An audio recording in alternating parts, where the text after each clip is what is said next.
Les hablo desde el silencio donde reposan los finales, desde el polvo donde se asientan las pasiones de los reyes y las reinas. Soy un forense del alma, y mi bisturí es la palabra, mi laboratorio, la historia. Mi propósito es diseccionar las muertes que definieron épocas, pero hoy nos enfrentamos a un caso singular. No es la muerte de nuestra protagonista lo que constituye el clímax de su tragedia, sino un asesinato que ella misma ordenó. Un acto tan brutal, tan inesperado, que resonó como un trueno en los salones dorados de la Europa del siglo XVII, manchando para siempre el nombre de una de las mujeres más extraordinarias que jamás hayan ceñido una corona. Imaginen la escena. Otoño de 1657. No estamos en los oscuros y helados bosques de Suecia, su tierra natal, sino en el corazón de la civilización y el esplendor. El Palacio de Fontainebleau, refugio de los reyes de Francia. En la Galería de los Ciervos, un largo corredor decorado con escenas de caza, el aire es gélido, pero no por el clima.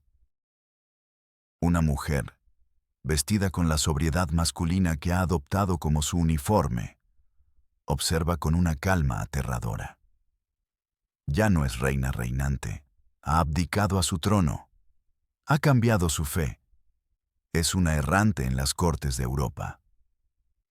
Pero en sus ojos arde aún la llama inextinguible de la soberanía absoluta. Ante ella, un hombre suplica por su vida. Es su confidente, su caballerizo mayor, su amante según todos los susurros, el marqués Jean Rinaldo Monaldeschi. Acusado de traición, ha sido acorralado. No hay juicio, no hay jurado, solo la voluntad de una reina sin reino. Ella es la fiscal, el juez y el verdugo. La sentencia es la muerte, aquí y ahora. Lo que sigue es un horror de acero y torpeza, un asesinato prolongado y sangriento que no se comete en la oscuridad, sino bajo la mirada impasible de su ordenante. Este acto de violencia cruda y personal es el epicentro de nuestro misterio. ¿Por qué Cristina de Suecia, la Minerva del Norte, la soberana que llenó su corte de filósofos y artistas, la mujer que renunció al poder supremo de un imperio en la cúspide de su gloria, sintió la necesidad de llevar a cabo una ejecución tan salvaje en suelo extranjero, como si aún ostentara un poder divino sobre la vida y la muerte? Para entender este clímax sangriento, debemos desandar el camino de su vida. Una vida que fue una rebelión constante contra cada expectativa, cada norma, cada jaula, ya fuera de género, de fe o de realeza. Debemos viajar a la fría Estocolmo de su nacimiento, explorar los pasillos de su mente brillante y torturada, y seguir sus pasos en una huida desesperada, que no era de su reino, sino de sí misma. Esta no es la historia de una reina. Es la historia de una fuerza de la naturaleza contenida en un cuerpo de mujer, y la devastación que provocó cuando finalmente se liberó. Para comprender a la tormenta, debemos primero entender el gélido clima que la engendró. Cristina nació en el Castillo Real de Estocolmo el 18 de diciembre de 1626, en el apogeo de la Guerra de los 30 años, un conflicto que su padre, el legendario rey Gustavo II Adolfo, el León del Norte, estaba convirtiendo en la edad de oro del poderío militar sueco. El nacimiento de un heredero era un asunto de estado de suma importancia. Gustavo Adolfo necesitaba un varón para asegurar la dinastía Vasa y el futuro del imperio protestante que estaba forjando con sangre y acero. Las profecías y los astrólogos habían vaticinado un niño. Cuando el bebé nació, cubierto de un vello oscuro y con un llanto fuerte y profundo, las parteras, confundidas y aterradas, anunciaron al rey el nacimiento de un príncipe. La alegría fue inmensa. hasta que un examen más detenido reveló la verdad. Era una niña. La corte contuvo la respiración, temiendo la ira del rey.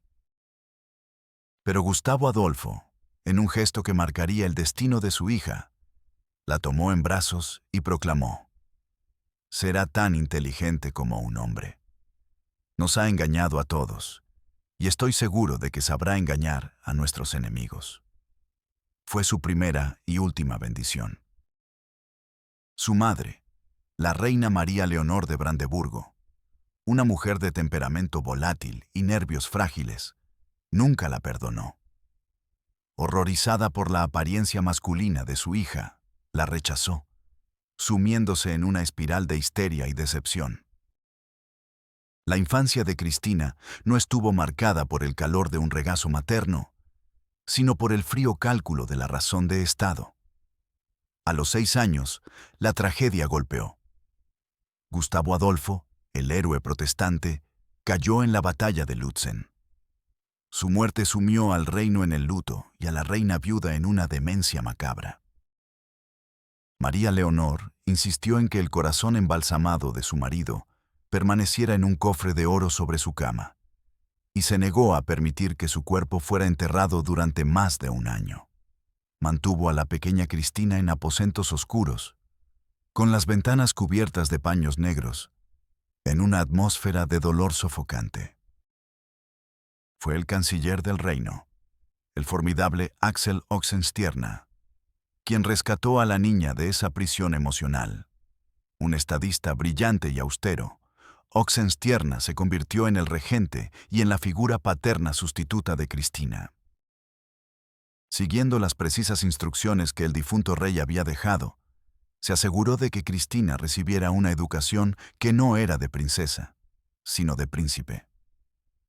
La niña fue declarada rey, no reina, y su formación reflejó esa ambigüedad. Se levantaba al amanecer, estudiaba 10 a 12 horas diarias. Aprendió latín, griego, alemán, francés, italiano y español. Estudió teología, filosofía, matemáticas y astronomía. Se convirtió en una experta amazona, una hábil cazadora y una maestra de la esgrima. Se ignoraron deliberadamente las artes femeninas, como el bordado o la música. Su mente se afiló como una espada, mientras que su conexión con su propia feminidad se marchitaba por falta de cultivo y por rechazo explícito. Creció rodeada de hombres, pensando como un hombre, hablando como un hombre, en una corte luterana rígida, marcial y profundamente misógina.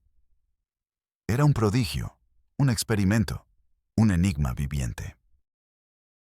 Su más íntima confidente fue la única concesión a la feminidad en su vida, la hermosa dama de compañía Eva Spar, la Belle Comtesse, a quien amó con una pasión que las cartas supervivientes sugieren que trascendía la simple amistad. En este entorno, Cristina desarrolló una coraza de intelecto y sarcasmo, un desprecio por las debilidades que asociaba con su sexo y una sed insaciable de conocimiento y libertad. A los 18 años, en 1644, fue declarada mayor de edad y asumió el poder absoluto sobre el imperio sueco. Una mujer joven, con la mente de un filósofo y el entrenamiento de un guerrero, se sentaba en el trono del León del Norte. La pregunta que flotaba en el aire helado de Estocolmo era aterradora y excitante. ¿Qué haría este rey mujer con el poder del imperio más temido de Europa? ¿Intentaría ser la reina que todos esperaban, o la persona que ella sentía que era en su interior, sin importar el costo? El reinado de Cristina de Suecia comenzó como un amanecer deslumbrante tras una larga noche de regencia. La joven monarca, con su mente afilada y su energía inagotable, fascinó y desconcertó a las viejas cabezas de la política europea. Su primera gran acción fue acelerar las negociaciones para poner fin a la devastadora Guerra de los 30 años. En contra del parecer de su belicoso canciller Oxenstierna, quien deseaba continuar la guerra para obtener mayores ganancias territoriales, Cristina anhelaba la paz, no por pacifismo idealista, sino porque la guerra era un obstáculo para su verdadero proyecto: transformar Estocolmo de un cuartel militar en una Atenas del Norte. La Paz de Westfalia en 1648, que consolidó a Suecia como una potencia dominante en el norte de Europa, fue en gran medida su triunfo personal y liberó sus manos y las arcas del Estado para su verdadera pasión: la cultura. Comenzó a gastar fortunas en atraer a su corte a los más grandes eruditos, artistas y científicos de Europa. Compró libros, manuscritos, pinturas y esculturas con una avidez febril, acumulando una de las colecciones más impresionantes del continente. Su corte se convirtió en un faro intelectual, pero su mayor trofeo, la joya de su corona filosófica, era el hombre considerado el padre de la filosofía moderna, René Descartes. Cristina, fascinada por su obra, lo cortejó insistentemente hasta que el envejecido filósofo francés accedió a regañadientes a viajar a la tierra de los osos, el hielo y las rocas. La relación entre la joven reina y el viejo sabio fue una colisión de intelectos y voluntades. Ella esperaba un gurú que iluminara su mente. Él encontró a una alumna brillante pero exigente y, a menudo, arrogante. Cristina insistía en recibir sus lecciones de filosofía a las 5 de la mañana en la gélida biblioteca del castillo. Para el francés, acostumbrado a trabajar desde la calidez de su cama, el brutal horario y el implacable invierno sueco fueron una sentencia de muerte. A los pocos meses de su llegada, Descartes contrajo neumonía y murió. La muerte del filósofo más grande de Europa en su corte fue un escándalo y una mancha en la reputación de Cristina, un presagio de cómo su búsqueda de la grandeza intelectual podía tener consecuencias humanas devastadoras. Mientras su mente se expandía, su conflicto interno se profundizaba. La cuestión que obsesionaba a su consejo y a su pueblo era la del matrimonio y la sucesión. Se esperaba que se casara, preferiblemente con su primo, el apuesto Carlos Gustavo, y que produjera un heredero varón para la dinastía Vasa. Pero Cristina se resistía con una ferocidad inquebrantable. Despreciaba la idea de someter su cuerpo y su voluntad a un hombre. «Es imposible para mí casarme», le dijo a su consejo. «No me siento capaz de ello. No puedo prever cuándo estaré libre de este sentimiento». Su aversión al acto sexual era un secreto a voces, al igual que su intensa y apasionada relación con Eva Sparre, a quien presentaba en la corte como su compañera de cama.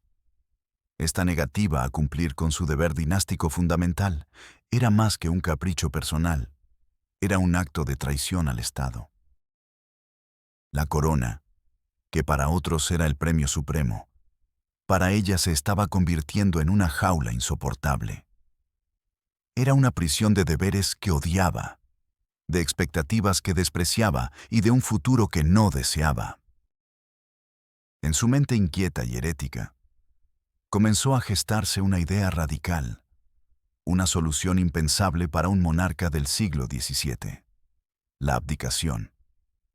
Pero no era solo el trono lo que quería abandonar. En secreto, en conversaciones con jesuitas y embajadores católicos, había comenzado a explorar la fe prohibida, el catolicismo. Para la hija del León del Norte, el campeón del protestantismo, esto no era solo una conversión, era una apostasía monumental, una traición a la memoria de su padre, a la identidad de su nación y a todo lo que su imperio representaba. ¿Por qué? Las razones son un laberinto. Quizás el luteranismo rígido de Suecia le parecía intelectualmente insatisfactorio. Quizás el catolicismo, con su arte, Su misterio y su universalidad atraía a su espíritu esteta y cosmopolita.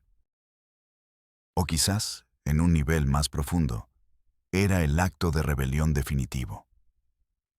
La forma más dramática de cortar todos los lazos con la identidad que le había sido impuesta desde su nacimiento. La decisión estaba tomada.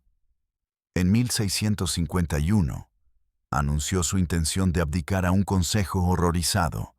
Le suplicaron que reconsiderara, pero su voluntad era de hierro. Durante 3 años, preparó meticulosamente su huida. Nombró a su primo Carlos Gustavo como su heredero, asegurando una transición pacífica. Y el 6 de junio de 1654, en una ceremonia solemne en el castillo de Uppsala, se despojó del poder. El ritual fue profundamente simbólico. Llevaba puesto un majestuoso manto real. Pero cuando llegó el momento de quitarse la corona, el conde Per Brahe, encargado de la tarea, se mostró incapaz. Sus manos temblaban. Cristina, impaciente, tuvo que levantarse y quitársela ella misma. En ese gesto, se liberó. Con solo 27 años, una de las monarcas más poderosas de Europa se convirtió en una mujer libre, aunque sin tierra y sin un propósito claro. Unas semanas después, disfrazada de hombre y bajo un nombre falso, cruzó la frontera danesa. Cabalgaba hacia el sur, hacia una nueva vida, una nueva fe y, sin saberlo, hacia la infamia. La pregunta que la seguía como una sombra era si esta libertad recién adquirida sería su salvación o su perdición. ¿Podría una mujer criada para ser un poder absoluto vivir como una simple mortal? ¿O su naturaleza real, como un veneno, la consumiría desde dentro? El viaje de Cristina hacia el sur fue una procesión triunfal y una huida desesperada. Liberada de las cadenas del trono, se sumergió en la vida con un apetito voraz.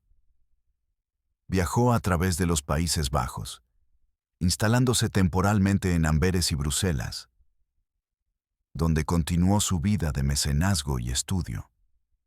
Rodeada de un séquito de cortesanos, eruditos y aventureros que se sentían atraídos por su fama y su fortuna. Fue en Bruselas donde, en la Nochebuena de 1654, se convirtió secretamente al catolicismo. Pero Cristina no era mujer de secretos. Necesitaba un escenario, un golpe de teatro para anunciar su transformación al mundo. Lo encontró casi un año después, en Innsbruck, Austria. El 3 de noviembre de 1655, en una ceremonia pública de una opulencia deslumbrante, abjuró formalmente del luteranismo y fue recibida en el seno de la Iglesia Católica. La noticia cayó como una bomba en Europa. En la Suecia protestante, su nombre fue borrado, sus retratos retirados. Fue declarada una traidora, una apóstata, la hija indigna de su heroico padre. En la Roma católica, sin embargo, la noticia fue recibida con un júbilo delirante. El Papa Alejandro VII vio en ella la mayor victoria propagandística de la Contrarreforma. La reina del norte, la hija del campeón protestante, había vuelto al redil. Su llegada a Roma fue un espectáculo sin precedentes. Fue recibida no como una exmonarca, sino como una heroína de la fe. El propio Bernini diseñó los arcos triunfales y los carruajes para su entrada en la ciudad eterna. El Papa la alojó en el Palazzo Farnese, una de las residencias más suntuosas de la ciudad. Cristina se deleitó con la adulación.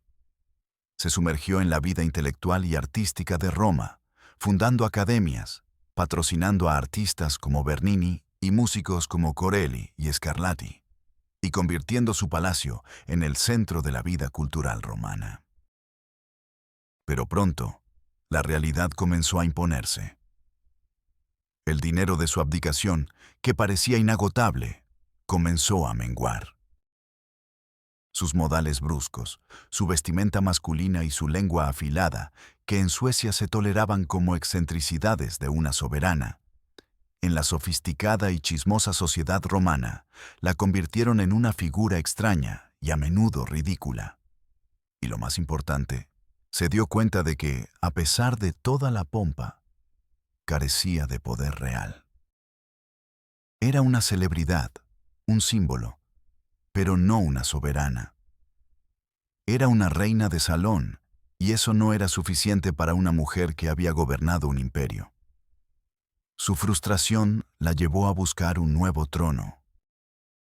Puso sus ojos en el reino de Nápoles, entonces bajo dominio español, y comenzó a intrigar con el cardenal Mazarino, el primer ministro de Francia, para arrebatárselo a España y convertirse en su reina con el apoyo francés. Era un plan audaz y peligroso, que requería discreción y una red de agentes leales. Y aquí es donde entra en escena la figura que sellaría su destino: el marqués Gian Rinaldo Monaldeschi, un noble italiano. Monaldeschi había ascendido en la corte itinerante de Cristina hasta convertirse en su gran caballerizo, su hombre de confianza, y, según la mayoría de los historiadores, su amante. Él era el principal intermediario en las negociaciones secretas con Francia. Pero en el verano de 1657, mientras Cristina residía como invitada del rey Luis XIV en el palacio de Fontainebleau, se dio cuenta de que sus planes se estaban filtrando. Alguien de su círculo más íntimo la estaba traicionando, revelando sus conspiraciones a sus enemigos en Roma y España. La sospecha recayó sobre dos de sus cortesanos italianos, Monaldeschi y otro miembro de su séquito, Landini. Para descubrir al traidor, Cristina urdió una trampa. Fingió abandonar el palacio, pero regresó en secreto. Interceptó la correspondencia, y lo que encontró la llenó de una furia helada. Descubrió un paquete de cartas que probaban, sin lugar a dudas, que Monaldeschi era el traidor.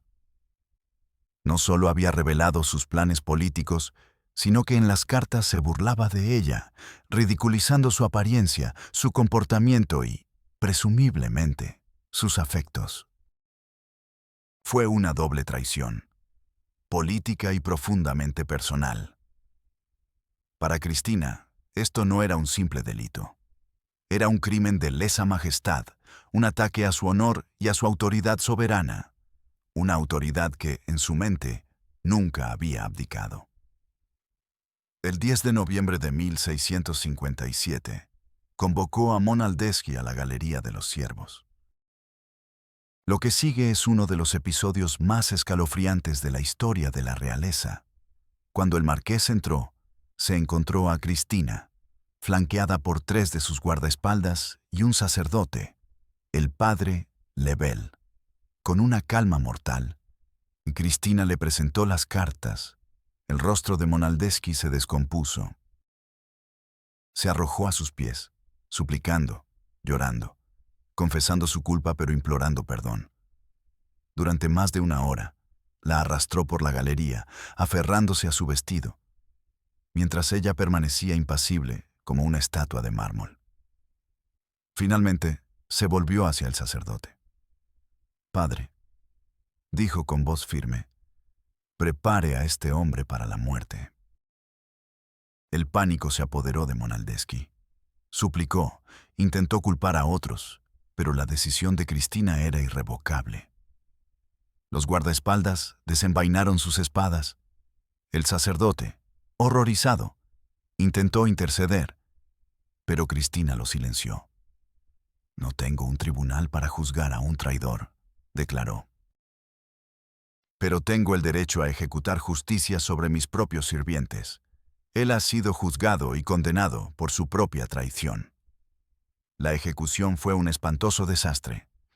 La espada de uno de los hombres golpeó la frente de Monaldeschi, pero no lo mató. Otro lo apuñaló en el costado, pero su cota de malla desvió el golpe. El marqués, herido y sangrando, se arrastró por el suelo, suplicando el golpe de gracia. Finalmente, después de un cuarto de hora de agonía, uno de los verdugos le clavó una espada larga y delgada en la garganta, poniéndole fin. Durante todo el calvario, Cristina observó, sin pestañear. Cuando todo terminó, se retiró a sus aposentos para escribir cartas, explicando el incidente no como un asesinato, sino como un acto de justicia soberana. Había demostrado al mundo que, aunque no tuviera reino, seguía siendo una reina. Pero el precio de esa demostración fue su alma. El escándalo fue monumental. Europa quedó horrorizada. La Minerva del Norte era ahora la reina asesina. Se había liberado de todas las jaulas, solo para construir una nueva con los barrotes de la infamia. La muerte de Monaldeschi, ejecutada con una frialdad soberana en el corazón de Francia, marcó el verdadero final del reinado de Cristina. No el de Suecia, sino el de su prestigio en Europa. El acto no fue olvidado ni perdonado. Cuando intentó regresar a la corte francesa, Luis el XIV la recibió con una gélida cortesía, dejándole claro que su presencia ya no era bienvenida. El escándalo la convirtió en una paria. Su sueño de reinar en Nápoles se evaporó. Sin otro lugar a donde ir, regresó a Roma en 1658. Pero la ciudad que la había recibido como a una heroína ahora la miraba con una mezcla de fascinación y horror. El propio Papa Alejandro VII, su antiguo protector, la mantuvo a distancia durante un tiempo, escandalizado por la usurpación de la justicia papal en territorio cristiano. Cristina había afirmado su poder absoluto, pero al hacerlo, se había condenado a un aislamiento casi total.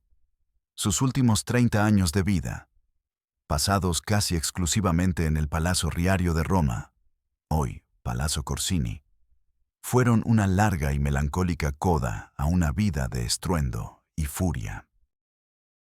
Intentó 2 veces regresar a Suecia, esperando quizás reclamar el trono tras la muerte de su primo Carlos de Ximenes, pero fue recibida con hostilidad y desconfianza.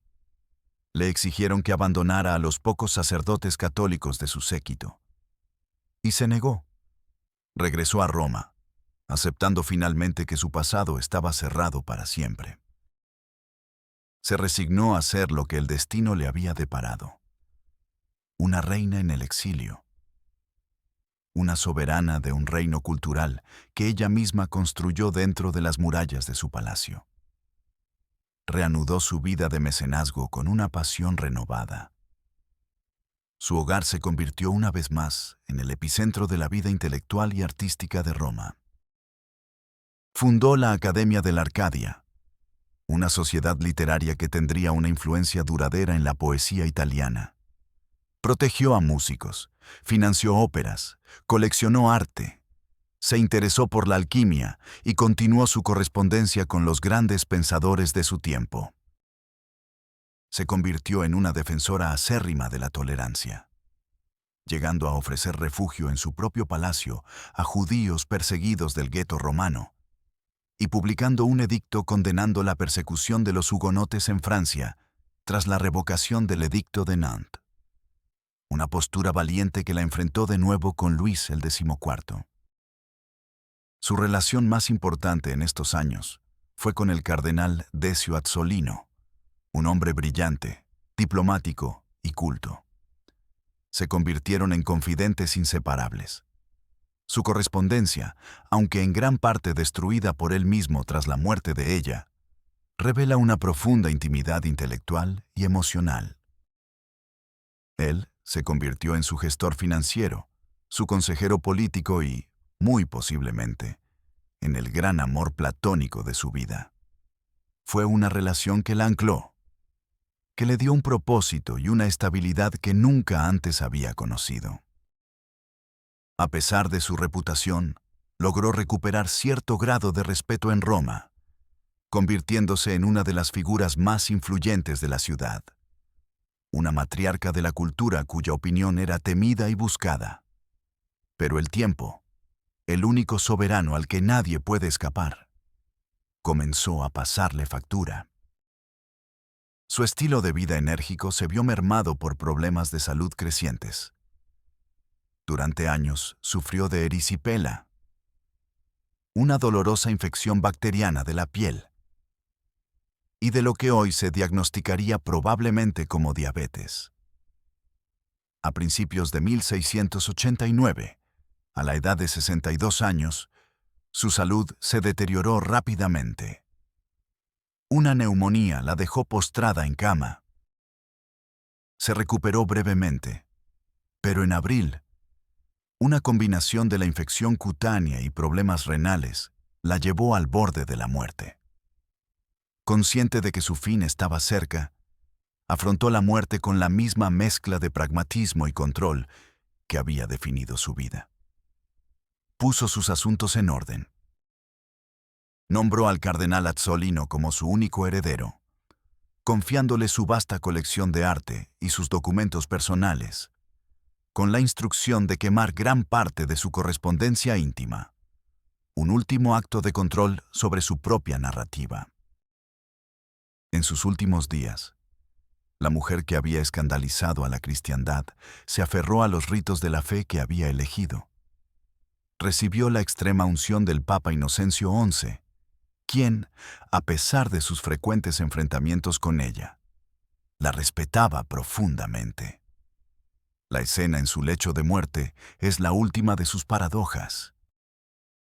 La reina andrógina, la intelectual escéptica, la asesina a sangre fría, moría como una devota católica, rodeada de cardenales y reliquias.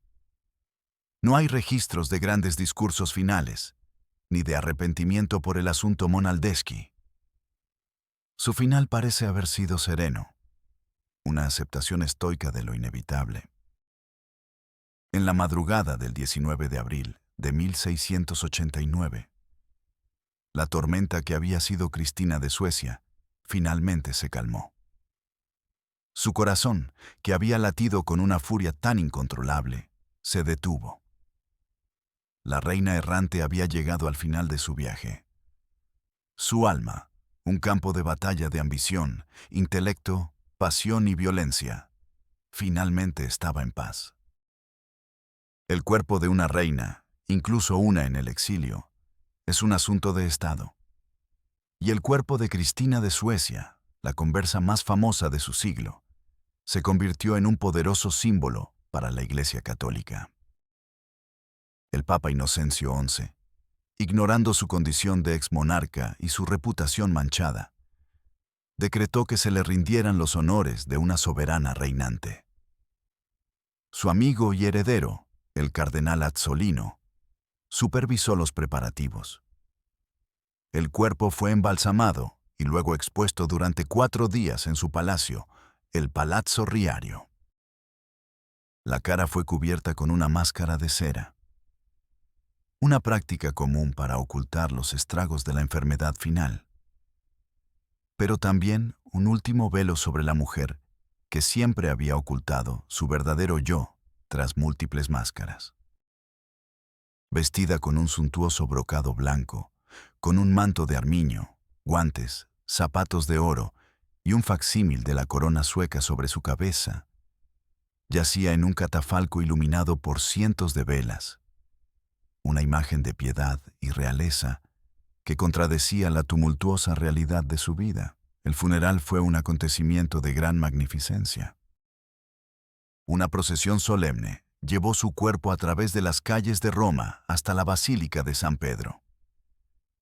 El Papa mismo ofició la misa, un honor extraordinario. Pero el mayor honor, la ironía final de su vida, fue su lugar de descanso. Cristina, en su testamento, había expresado el deseo de ser enterrada con sencillez en el Panteón, junto al pintor Rafael, pero el Papa tenía otros planes. decretó que fuera enterrada en el lugar más sagrado de la cristiandad, dentro de la propia Basílica de San Pedro. Fue sepultada en las grutas vaticanas, las criptas papales, un honor concedido a muy pocas mujeres en la historia. La hija del gran campeón protestante, el enemigo de Roma, fue a descansar eternamente en el corazón mismo de la Iglesia Católica. Fue el último y más grande acto de apropiación de su figura. La apóstata se convirtió en santa, la rebelde en trofeo. La reacción a su muerte fue tan contradictoria como su vida.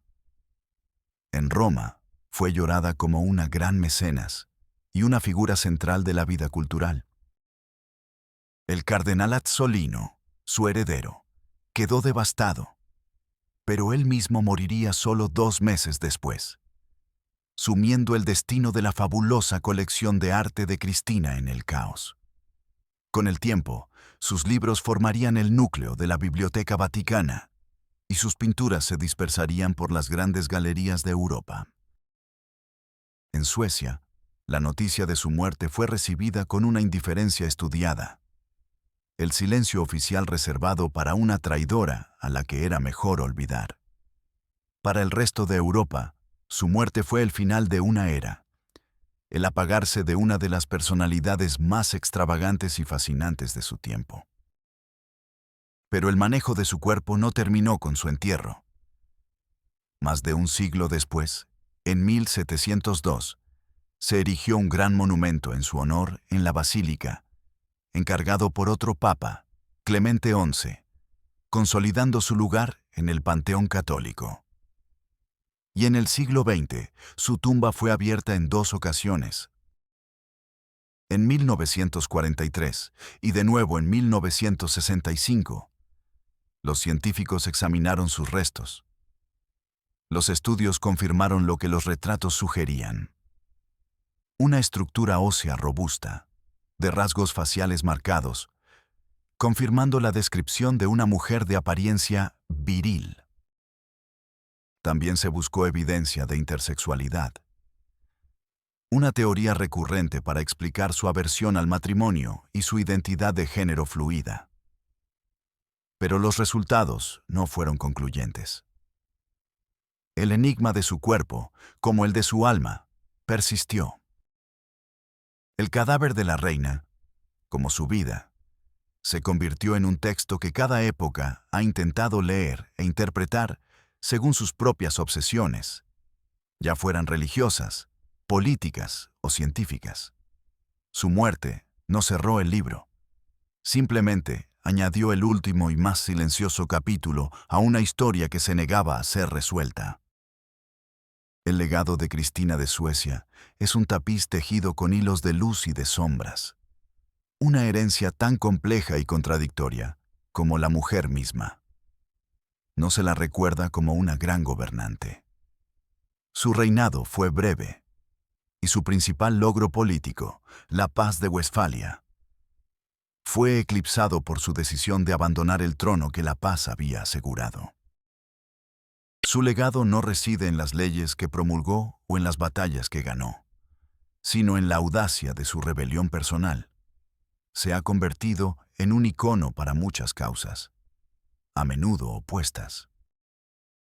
Para algunos, es un símbolo protofeminista, una mujer que se negó a que su vida fuera definida por su género, que sacrificó un imperio por la libertad intelectual y personal. Para otros, es un ejemplo de egoísmo aristocrático, una monarca que eludió sus responsabilidades, derrochó la fortuna de su nación y gobernó su vida personal con una tiranía caprichosa que culminó en un asesinato a sangre fría. Para la Iglesia Católica, sigue siendo un trofeo de la fe. Para la comunidad LGBTQ+, es una figura histórica queer, una mujer que amaba a las mujeres y que desafió las normas de género de su tiempo con una valentía asombrosa. Fue todas estas cosas y ninguna de ellas por completo. Fue, sobre todo, una fuerza de la individualidad en una época que exigía conformidad. Su vida fue un argumento continuo contra las categorías. Rechazó ser solo una mujer, solo una reina, solo una luterana, solo una católica. Su existencia fue un acto performativo, una constante reinvención de sí misma en el gran escenario de Europa. El asesinato de Monaldeschi, el acto más oscuro de su vida, puede entenderse como la consecuencia trágica de esta filosofía.